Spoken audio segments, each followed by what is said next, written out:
안녕하세요. 책 읽어주는 남자 하정철입니다. 오늘은 박용우 지음 관점을 디자인하라. 없는 것인가 못 본 것인가를 낭독해 드리겠습니다. 원 오브 댐이 아닌 올리 원. 내 직업은 관점 디자이너다. 관점 디자이너? 도대체 어떤 일을 하는 직업이지? 라는 의문을 갖는 사람이 많을 것이다. 모르는 것이 당연하다. 내가 만든 직업이기 때문이다. 대한민국의 관점 디자이너는 아직까지 나 혼자다. 따라서 인터넷 검색창에 관점 디자이너를 치면 내 이름만 나온다. 자동차 디자이너가 자동차를 디자인하고 헤어 디자이너가 헤어스타일을 디자인하듯 관점 디자이너는 말 그대로 관점을 디자인하는 사람이다. 헤어스타일을 바꾸면 외모가 달라지듯 관점을 바꾸면 인생이 달라진다. 개인뿐 아니라 기업이나 제품도 마찬가지다. 관점 디자이너는 관점을 바꿔 생각의 방향이나 구조를 바꾸는 일을 하는 사람이다. 사람의 표현을 빌리자면 홍보 마케팅을 하는 사람이다. 흔히 홍보를 전문으로 하거나 마케팅을 하는 사람들을 마케터 또는 홍보 전문가라고 일컫는데 나는 그런 표현이 싫다. 왜냐하면 홍보 전문가, 홍보이사, 마케터라면 아무리 잘해도 원 오브 댐에 지나지 않을 것이기 때문이다. 나는 마케팅을 하는 사람이다. 그리고 내가 생각하는 마케팅은 고객의 관점을 바꾸어 서비스나 제품을 달리 보이게 하는 것이다. 고객의 관점을 바꾸기 위해서는 관점을 디자인하는 사람이 되어야 한다. 그래서 나는 홍보 전문가 또는 마케터라는 명칭 대신 나의 직업을 관점 디자이너로 네이밍하였다.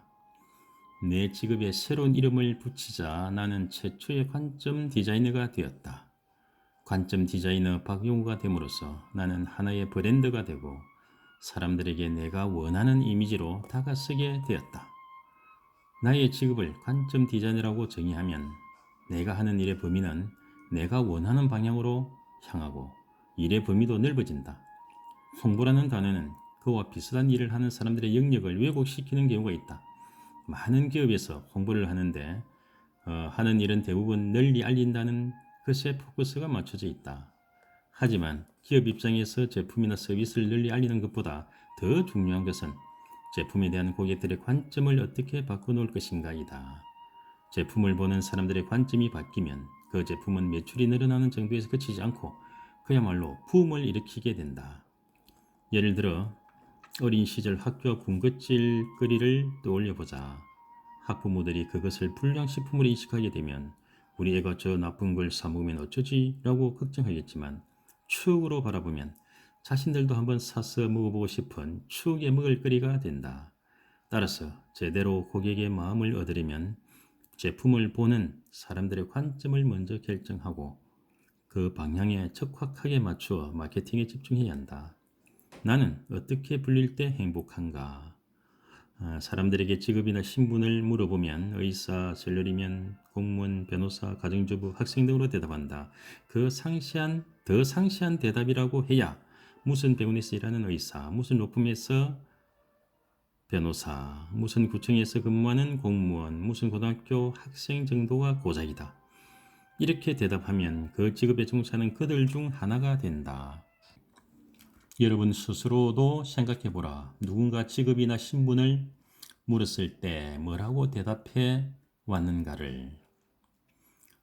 자신을 원 오브 댐이 아니라 올리 원이 되게 하고 싶다면 비슷한 일을 하는 사람들 가운데 하나가 아니라 반짝반짝 빛나게 하고 싶다면 자신의 이름 앞에 수식어를 달아보자. 네이밍을 전문용어로 콜링이라고 하는데 이는 내가 어떻게 불리면 행복할 것인가를 선택하는 것이다. 나는 남들과 어떤 점에서 다르며 남들에게 어떻게 보일 때 행복하겠는가? 내가 어떤 의사인지 어떤 변호사인지 나는 남들에게 어떻게 불리고 싶은지를 말할 수 있어야 한다. 내가 무엇을 추구하는 의사이고 어떻게 일하는 변호사인지 말할 수 있을 때 내가 원하는 또 다른 직업이 만들어지고 자신만의 이미지가 만들어진다. 최고에게는 최고의 무기가 필요하다. 내가 사용하는 명함의 숫자는 5개일 때도 있었고 17개일 때도 있었으며 앞으로도 그 숫자는 계속 변할 것이다. 나는 내가 맡은 임무를 달성하면 회사를 졸업하고 도움을 요청하는 회사가 생기면 입학하기 때문이다. 관점 디자이너 1호가 되기 전 나는 기자였고 성공한 벤처 기업가였고 실패한 CEO였다. 실패한 CEO로서 카카오 이사의 김범수 의장에게 진 빚을 갚기 위해 아이윌의 현재의 카카오의 홍보이사로 일을 시작했다. 당시 직원 20여 명의 작은 회사였던 카카오톡 홍보 담당자가 개인 사정으로 자리를 비운 터였다. 그때가 2010년 5월 카카오톡 초창기였다. 아직 언론이나 대중의 주목을 받지 못했던 카카오톡을 홍보하면서 나는 관점 디자이너로 거듭났다.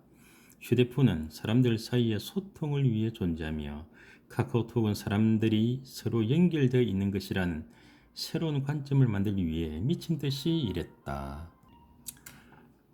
카카오톡을 받은 사용자가 수억 명을 넘어선 지금 나는 카카오톡을 졸업한 상태다.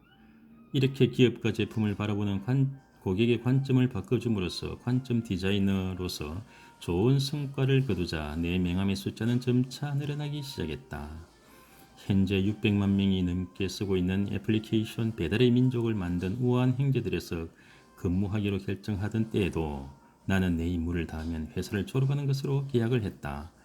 회사를 졸업한다는 것은 술자리에서 나의 절친이기도 한 NHN 저편의 성공신을 이룬 천양현 회장이 한 말이었다.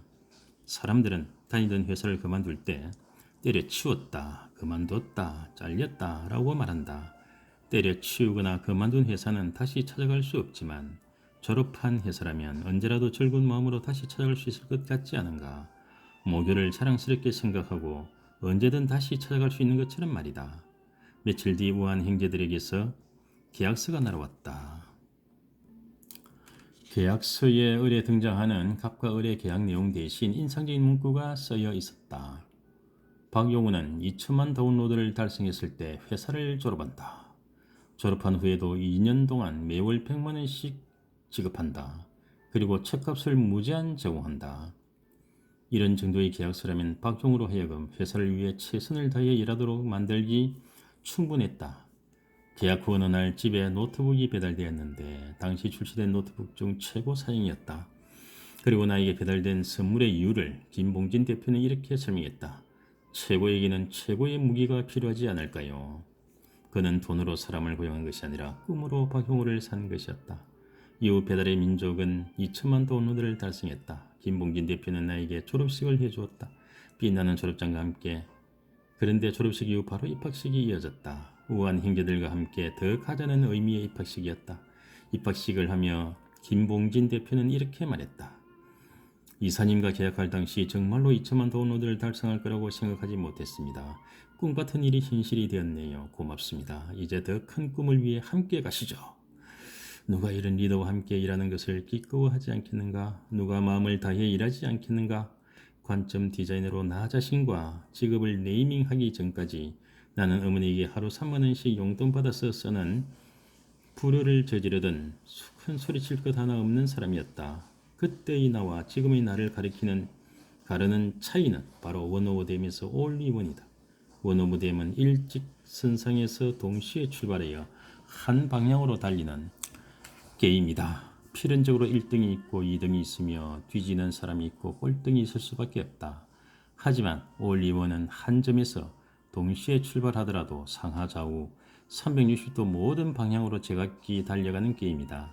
자신이 택한 방향으로 혼자 달리기 때문에 게임 참가자 모두가 1등이다. 어떻게 모두가 1등인 게임에 참가할 수 있느냐고? 관점을 바꾸면 된다. 스스로 자신의 관점 디자이너가 되라. 그러면 가능하다. 이 책에서 독자들에게 말하고자 하는 것이 바로 올리 원 게임의 방법론이 될 것이다. 이 매력적인 게임을 지금부터 함께 시작해 보자.